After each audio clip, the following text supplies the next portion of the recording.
SDPI ദേശീയ president MK Faizy അറസ്റ്റിൽ. കള്ളപ്പണം വെളുപ്പിക്കൽ നിരോധന നിയമപ്രകാരം എൻഫോഴ്സ്മെന്റ് ഡയറക്ടറേറ്റാണ് അറസ്റ്റ് ചെയ്തത്. MK ഫൈസിയെ പട്യാല ഹൗസ് കോടതി 6 ദിവസത്തെ ED കസ്റ്റഡിയിൽ വിട്ടു. ഇന്നലെ രാത്രി MK ഫൈസിയെ ബംഗളൂരുവിലെ വീട്ടിൽ നിന്ന് കസ്റ്റഡിയിലെടുത്തെന്നാണ് വിവരം. പുലർച്ചെയോടെ ഫൈസിയെ ദില്ലിക്ക് എത്തിച്ചു. പിന്നാലെ ദില്ലി പാട്യാല ഹൗസ് കോടതിയിൽ ഹാജരാക്കിയ MK ഫൈസിയെ ചോദ്യം ചെയ്യലിനായി 6 ദിവസത്തെ ED കസ്റ്റഡിയിൽ വിട്ടു.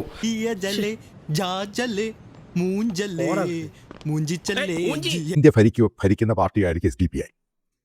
അപ്പോൾ അതിന്റെ കാലിഫേറ്റ് ആകേണ്ട ആളാണ്, അതായത് പ്രധാനമന്ത്രി സ്ഥാനം ഇരിക്കേണ്ട ആളാണ്. ഇദ്ദേഹത്തെയാണ് ED അറസ്റ്റ് ചെയ്തത്.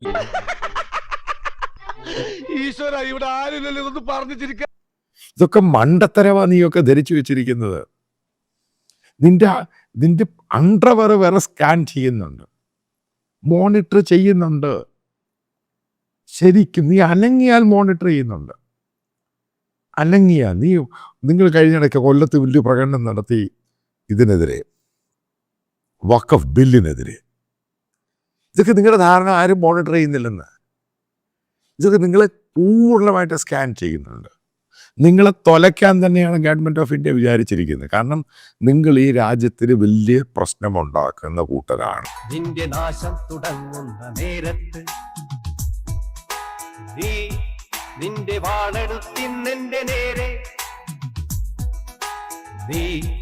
നിന്റെ വംശം തുലക്കുന്ന നേരത്ത്.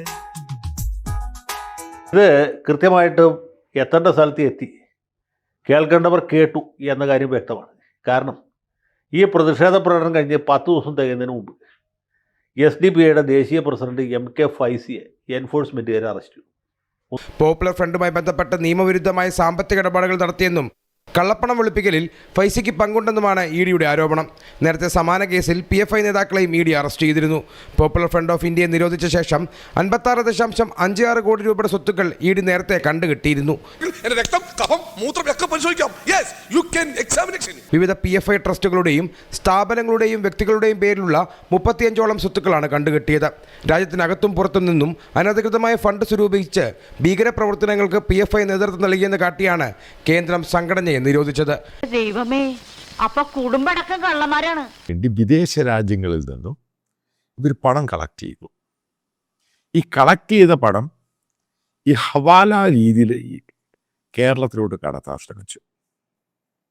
അതായത് ഈ SDPIയുടെ നേതൃത്വത്തിന് ഈ പണം കൊടുത്തിട്ട് അടയ്ക്കാൻ വേണ്ടി ഇത് കൈയോടങ്ങ് പൂക്കി. ഇതാണ് ഇഷ്യൂ. ആശുപത്രി കൊണ്ടുപോയി, ഞാൻ വേറെ ഒന്നും ചെയ്തില്ല, ഇത്രേ ചെയ്തുള്ളൂ. പറഞ്ഞു ഇവർക്ക് തലയ്ക്ക് ഇവർക്ക് ബോധമില്ല. അല്ലെങ്കിൽ ഇത്രയും പേര് ജയിലിനകത്ത് കിടക്കുന്നു. ഇവരുടെ ധാരണ ഈ പണം പിരിച്ച് ഇത് സൈഫൺ ചെയ്ത് ഇന്ത്യയിലോട്ട് ഹവാല രീതിയിൽ അയച്ചു കഴിഞ്ഞാൽ ഇത് ആരും മോണിറ്റർ ചെയ്യത്തില്ലെന്ന് ഇവരുടെ ധാരണ. ഇവന് കുറച്ച് ബുദ്ധി ഉണ്ടായിരുന്നെങ്കിൽ മന്ദബുദ്ധി എന്നെങ്കിലും വിളിക്കായിരുന്നു. അതും ഇല്ലാതായി. ആലോചിച്ചു, ഇതിനാണ് നമ്മൾ ഈ ഭരണകൂട ഭീകരത എന്ന് പറയും.